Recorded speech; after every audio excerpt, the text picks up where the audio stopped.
Wicked Adventures, everybody. Welcome to episode 17 of Books Cubed. This week I've got author Kate Squires with me, and we're going to be talking about her romance On the Edge of Regret in just a moment. Thanks to everyone who sent me messages about the show about James Grattan. Nobody wrote anything down, but they sent me some messages that they enjoyed the show and that they miss James, and we all miss him. And if you have any memories of James, you can go back 2 shows. I think it was episode 15, and you can leave a comment. Let's see. Do I look tired?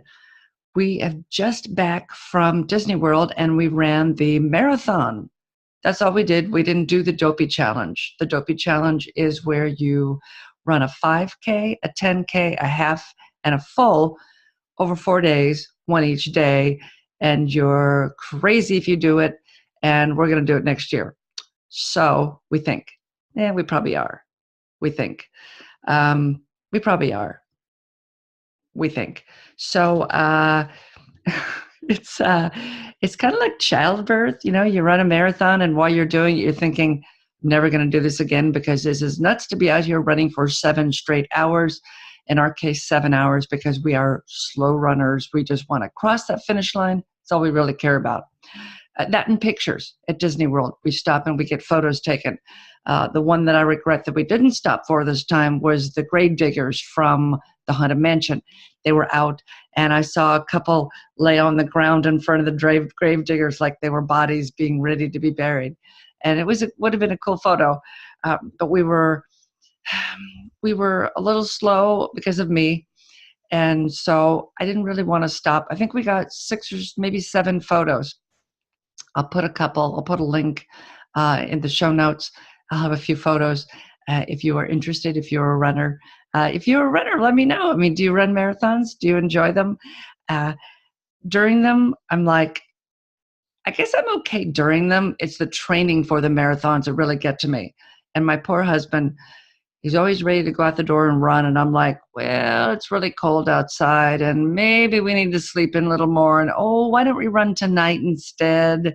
And then we don't run. And then he just kind of looks at me. And so I'm the world's worst training partner. But during the run, I guess I had a good time because I'm thinking about doing it again. I can't for a while. I'm getting my second cochlear implant in a couple weeks, so I'm not going to be able to run for 3 months. But I'll be bike training.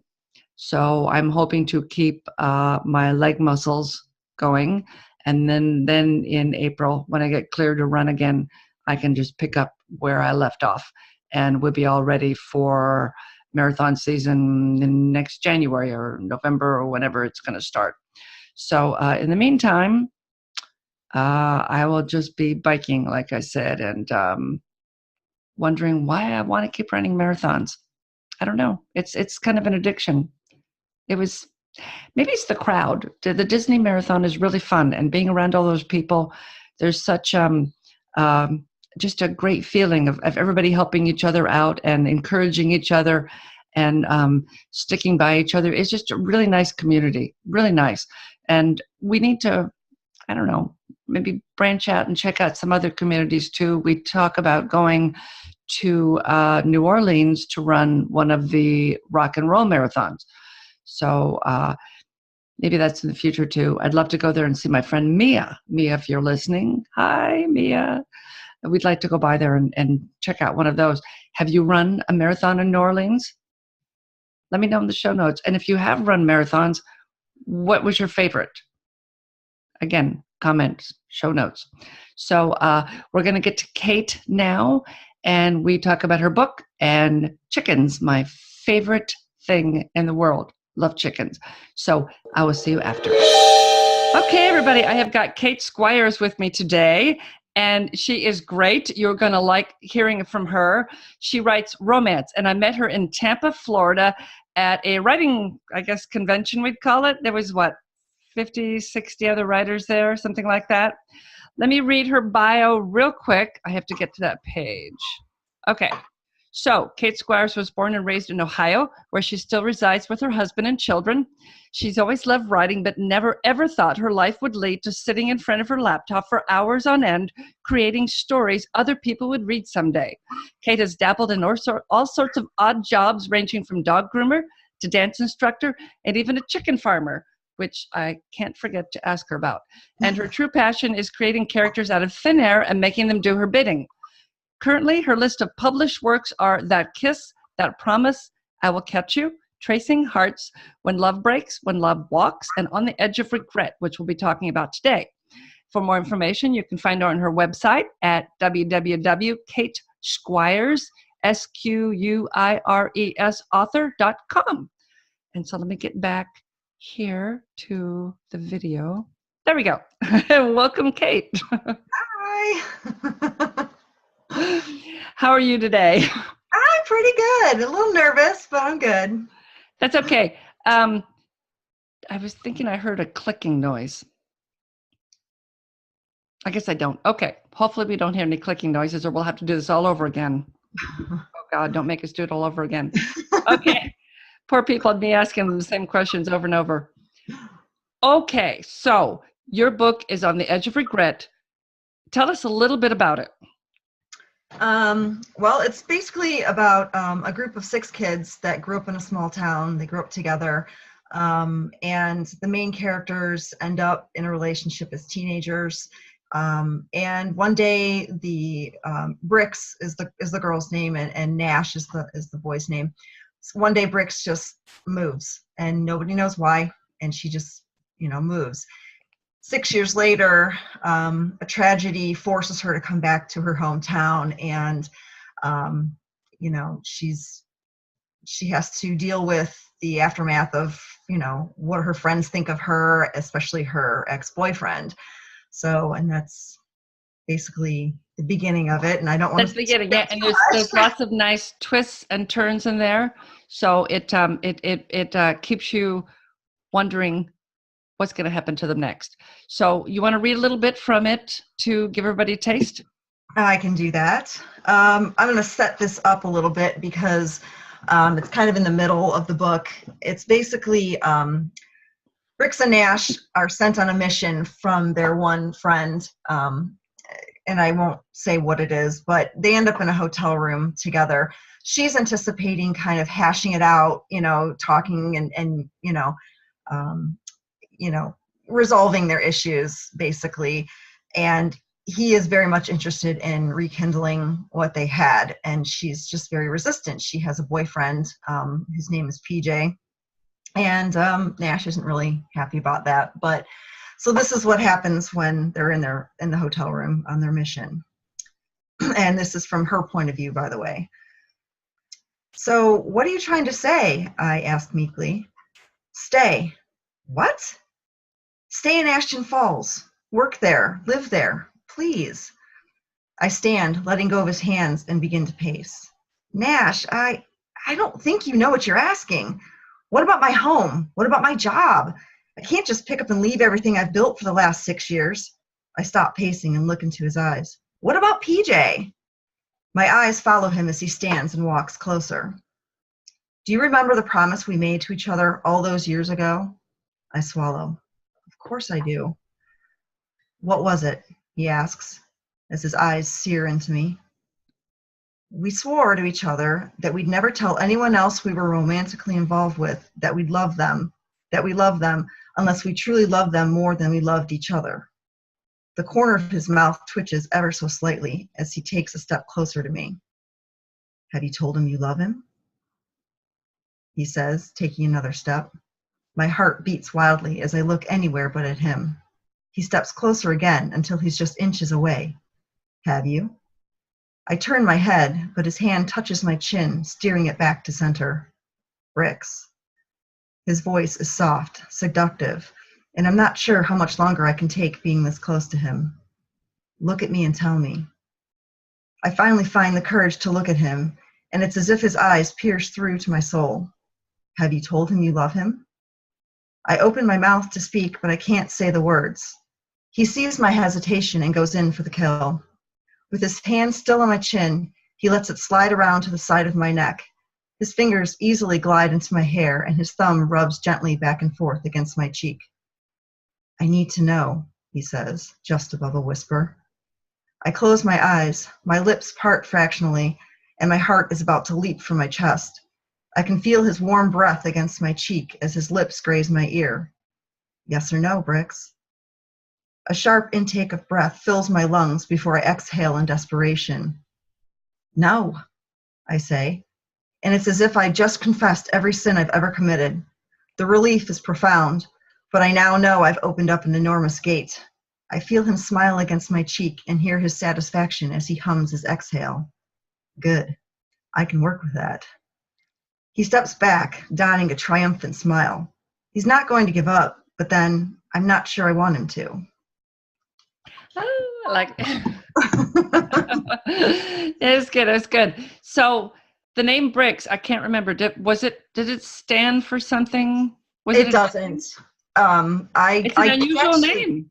Yeah, it's actually, from what I understand, it's kind of popular in Europe, that name. And I've had foreign exchange students from Europe, so I kind of got where it came from.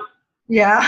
So for that one, so I mean, how do you that is easy then if someone you knew was a Brix. So how do you find names for your books for your characters? I tend to like unique names, but I don't want to use like this book is different. Brix and Nash are both kind of unique names. I usually use one unique name and one more common name. Those I just liked the names. Sometimes my characters name themselves. I'll try to name them, I don't know, Susie. I don't know. That's just an example. And they, halfway through the book, decide that they are not a Susie. They are an Emily or a whatever, and I just kind of go with it. And as I write and I get to know their personalities, their names have sometimes changed mid-book. Yeah, I have that happen too. My character in my series I'm currently writing, her last name is Nash. So I'm reading it. It's so stupid. I'm reading it thinking, where do I know the name Nash? From what I understand, I heard a few authors are using that now. I'm not sure why, but yeah. Hopefully it doesn't get too popular. Hopefully not. Right. So now what I thought was interesting in the book was that part of the story is told from Brix's part of view and part of it's from Nash. And you go back and forth between the two. How difficult is that to do? Because for Brix, it's a woman, you're a woman, but for Nash, it's a guy, and you're not a guy. So how do you write from a guy's point of view? Well, I have to give a shout out to one of my prized possessions. That's not exactly the correct terminology, but I have a really good friend who's a guy. I'll give you a shout out, Steve. You're awesome. You know that. I like that he's a prized possession. I'm sure I'll hear about it later when he sees this interview. Yes, but, Steve, let us know what you think about that in the comments below. Anything that has to do with a guy's thoughts or how he would go about doing something, anything military, anything police, I call him up. I call him at all hours of the day and night, and hopefully he's not irritated with me. But, I'll say, hey, can you read something for me? I just wrote, from a guy's point of view. Can you give me, some feedback on it? And he'll say, sure. And then he'll read it and go, yeah, that's pretty accurate in how we would think or how we would, talk or act. And then sometimes he's come back to me and he's like, no, not even close, and I really take him seriously because he's a guy and, I'm not. So, yeah. But I will say I have the most fun writing for a guy, in the guy's point of view. It's just, I don't know, especially I had the most fun with Nash because he is just so snarky and sarcastic, and I didn't realize how much snark I had in me, but it was a lot of fun. He was a fun character. I really like that. I saw one of the reviews somebody had left for your book was that they were their favorite characters, those two that they'd read in a romance, and I can't remember if it was ages or ever. And I thought, yeah, they were really great characters. They really were. Will they be back? Will you revisit these characters? Because it didn't look like any of your books were series. I do have my first two are have the same characters, and then Oh, my fourth and fifth one are also the same characters. oh, The problem I find with that is, I mean, if it if I'm feeling another book out of them, I'll write it. You know, a lot of people ask me, oh, you know, we need more from these characters, and sometimes I agree, sometimes I don't. I don't know. I'll never say never, but I yeah. have no plans as of right now to write another, you know, story about them. Yeah, yeah. I don't want to give spoilers away, so because it would ruin it for the people reading the book. But now, we talked a little bit about reviews. You know, the ones that I had glanced at, and do you read your reviews? Do you? Because it's always the thing that authors are told, don't read your reviews. And if I didn't know that Goodreads, I'd never really paid attention to Goodreads. I've got all these reviews on Goodreads that aren't on Amazon. Somebody said something, and I went and I looked. I thought, well, I'm going to go see what this is. And there were a couple that I just laughed because two different people left 2-star reviews of my book because it was implausible. And I'm like, yeah, that's the point. Yeah. It would never happen in the real world. It's so ridiculous that most people get, but some people don't. I just had to laugh. It didn't bother me. It just made me laugh. But do you read it or do you stay away? You know, I do sometimes. I try, and this sounds, I don't know how it sounds, but I will read an Amazon review before I'll read Goodreads. You know, I think someone said that Goodreads is where good authors go to die, because it just seemed, that's not my quote, that's somebody else. Yeah, that's a good quote. I like that. But it's, you know, it seems a little bit more critical, like unfairly so on Goodreads, and that's just my experience. And other authors I've talked to don't even go on Goodreads. But I mean, I do read my reviews.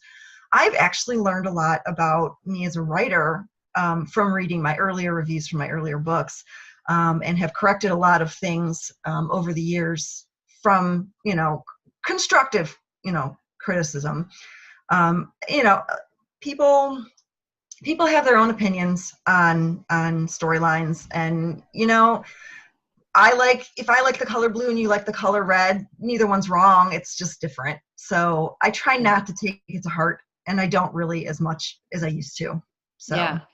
Well, you know that it's smart, and I mean, you got a lot of books under your belt now, so you're probably past the mistakes you might have made as a first-time writer. But if you are with just 1 or 2 books, it's probably a good idea just to look at a few of those negative reviews.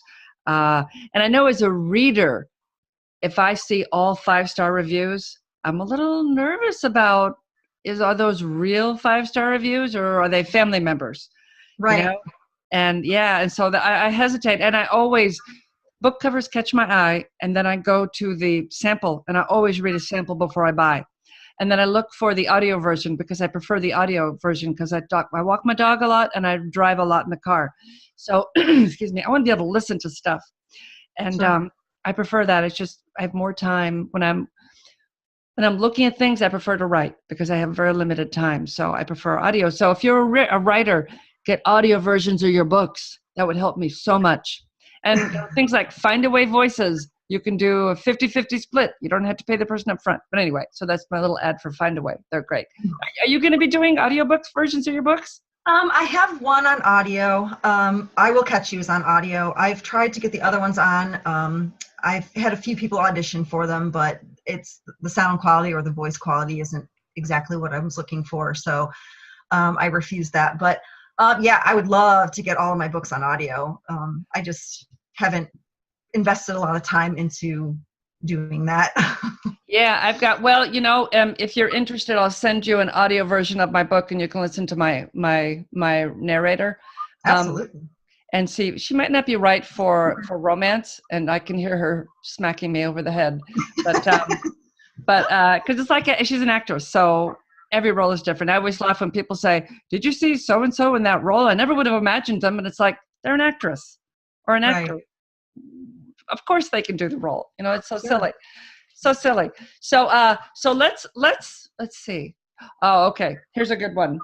So sometimes, like Easter eggs and things like that, you see them in movies all the time. And whenever there's like a list of the Easter eggs in the latest whatever movie, I always bookmark it because I don't want to read it ahead of time. I want to go and watch the movie and then go back and read it and see what did I miss or what did did I catch those things? So do you have for books? Sometimes people do that too. Little things that only some people would know about, but they're in there and someone's going to catch them. So do you do that kind of thing with your writing? I actually do that in every single one of my books. That I started that with my very first book. Other characters will appear. It's usually characters that will appear. I've gotten a few people that are my like from my fan base that have noticed and have messaged me and thought, oh my gosh, I saw so and so in this other book. That's so cool. And so every single book has a character from a previous book. There's actually one of the books has a character that in a book that comes after that. It's usually not always a main character. It's sometimes a secondary character, but I try to not everybody catches it. Especially if you don't read my books consecutively. If you have another author's books in between, you might not remember. But I love that about Disney. So that's kind of where I got the idea, and yep. Yeah, and I kind of did that too. I have my June Nash series. There's a character from a movie that I did that was produced a few years ago. There's a character because it takes place in the same area in Arizona, and I needed a name of a road, and I just put the last character in her. Then I thought, well, let me add the rum company. That's how the town, they work. Then let me add her, and I thought, okay, and then they're going to become a spinoff of the June Nash books, but they were first, so it's a little confusing. But anybody who knows the first movie will recognize the character. So right. Yeah, and that's anybody listening. It's the work in progress that I've been reading that I think I'm going to be reading from next week. So I'll have in the show notes for the first. I think it was like episode 4 or 5 of the show. I just can't remember. I've kind of lost track of it, but that is cool that you've got characters. So what are you working on right now?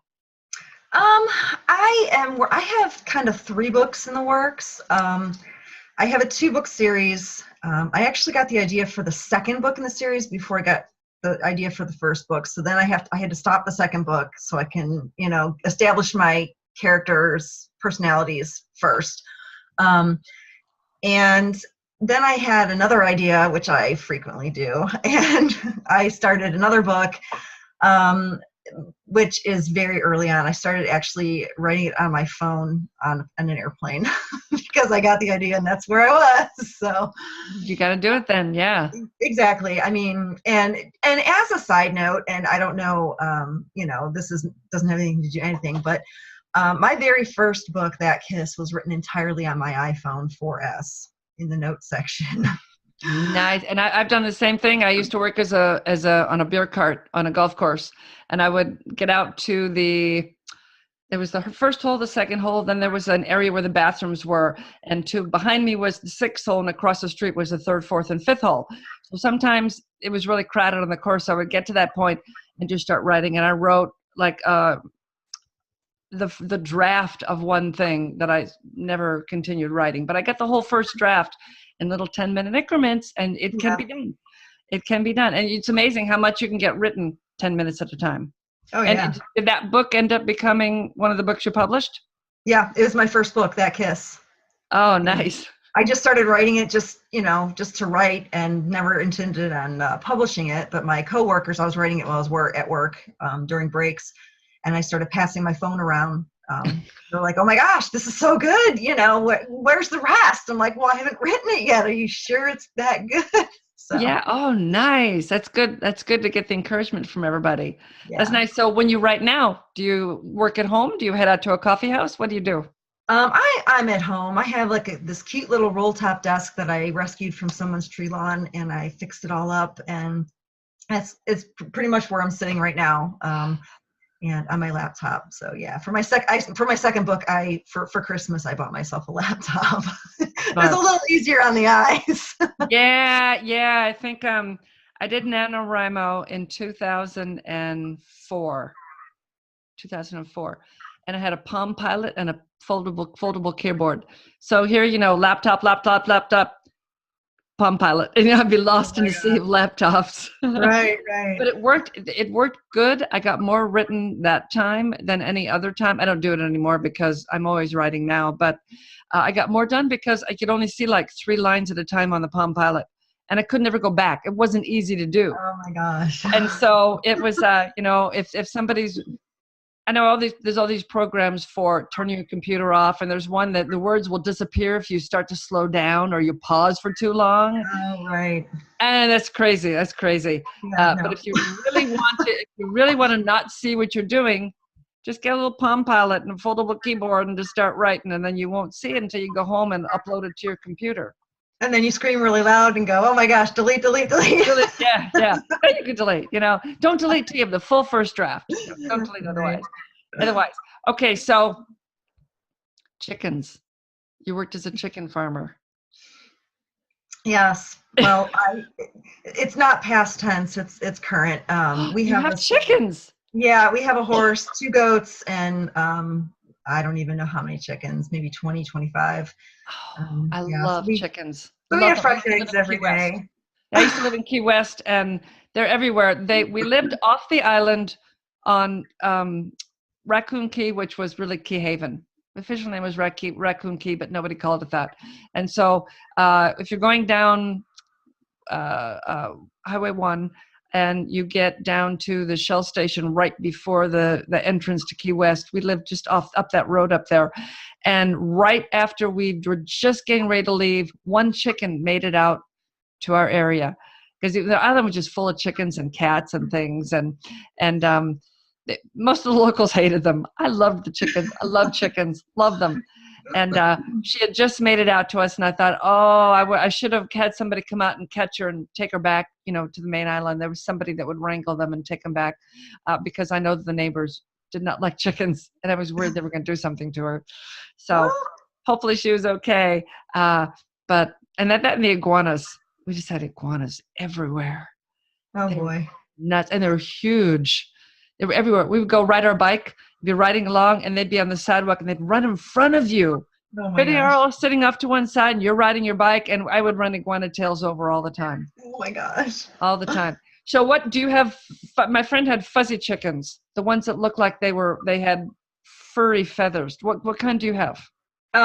We have, what is it? I think we have, my daughter picks them out. She's the keeper of the animals back there, but we have like 3 or 4 different varieties. I know that we have Rhode Island Reds, and we kind of pick the ones that are high egg producers, because we want eggs. That's why we have them. They're not pets. They earn their keep.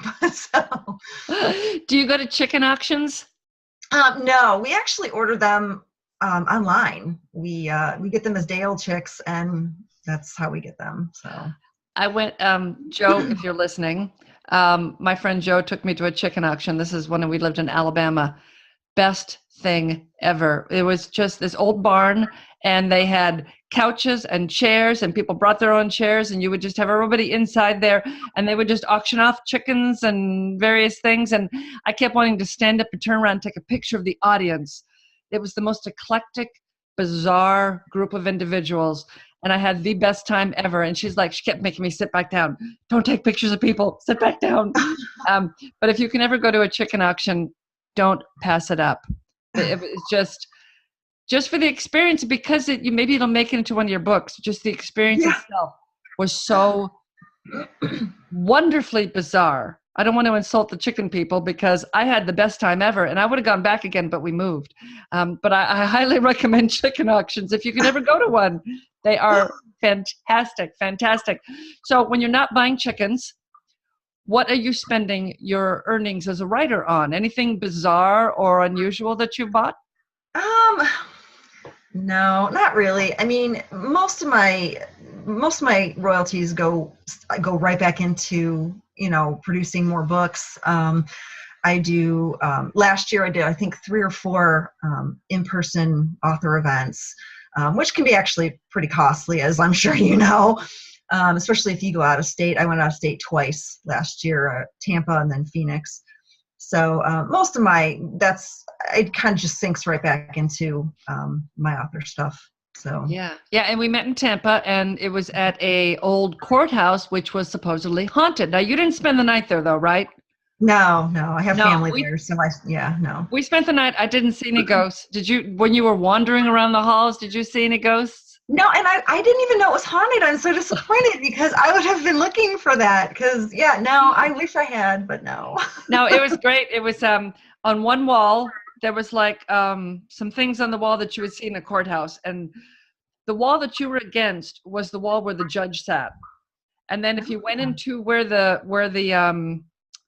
restaurant was, the judge's bench or whatever it was, like I think it was the judge's bench, or maybe it was part of that front panel that you see was the check-in place in the restaurant, and they'd moved that over there.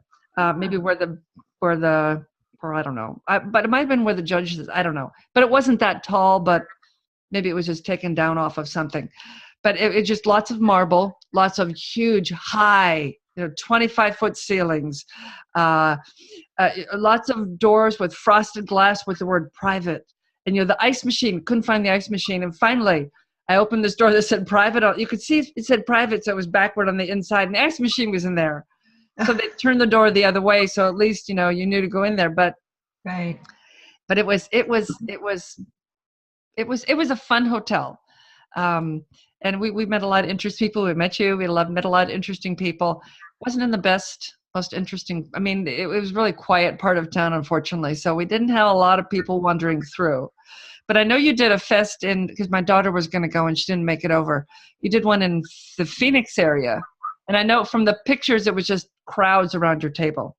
So that wouldn't look like you met a lot of people and had a good time on that one. Yeah, that was a lot of fun. It was the first time I was ever in Arizona at all. And I have family out there too. And it was interesting. It was a lot of fun. I actually got to reconnect with my first grade teacher. She came. Her and her husband were visiting their daughter or one of their kids out there, and they stopped by my table, and it was really cool. Oh, nice. Did she think that you would go on to be a writer, or was she surprised? I don't know. I didn't ask her, and I was a little afraid to ask her. Yeah. I never thought you'd graduate high school. Yeah. Actually, I think I had her for first and fourth grade, but I don't know. I mean, I didn't ask. I was, like I said, I was a little afraid to ask. But hi, Mrs. Watts. Yeah. I don't know if I'd want to know what my first grade teacher, Miss Washington, would want, because I spent like the first year in the corner because I was always talking. Listen, go stand in the corner. I don't think I was a disciplinary problem, but then again, maybe I just blocked that all out.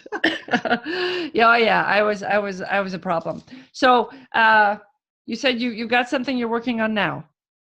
Yes, quite a few things. I have about 7 or 8 projects, that I could start on at any given moment. Anything in the near future that will be out?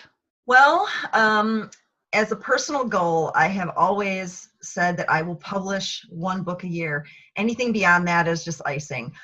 So my last book came out a year ago, in this month. So I have until December to produce something else. So it's probably going to take every bit of the year to get another book out. I'm guessing fall. I've got a lot of personal stuff going on right now. Yeah. And so it's just a really busy time for me, and I'm having trouble finding time to do it, but I'm planning on having something out by the end of the year.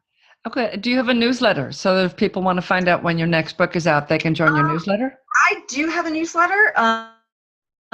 It's I don't put it out regularly because I don't want to spam people.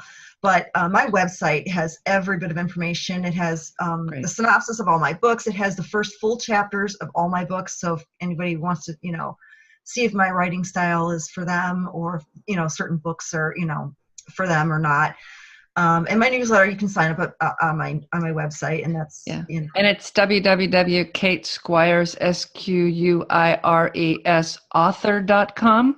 Yes. Okay, and I'll put that in the show notes also, everybody, so you can find Kate. Okay, well, thank you for coming on today. I really appreciate it. And I had fun reading your book. And check out her book. It's called The Edge of Regret. And it's like 300 pages?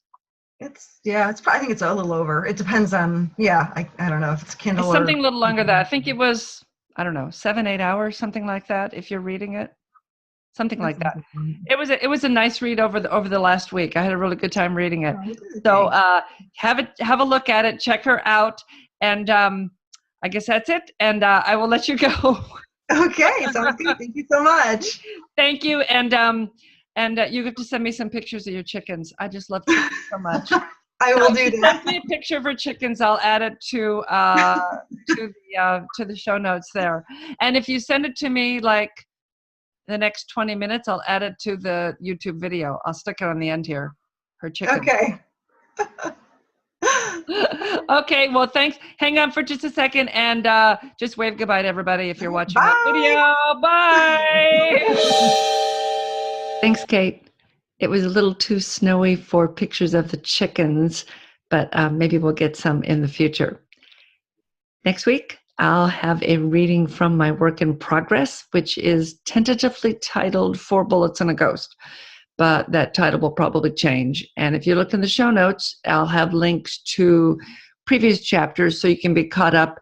And this is a work in progress. It's ready to go to the editor, but it still, needs some cutting here and there, especially chapter 1. And chapter 1's first line, I don't like. I'll be adding something different. I don't know what yet. It's probably like the last thing I do will be the first line. So until then, go read a good book.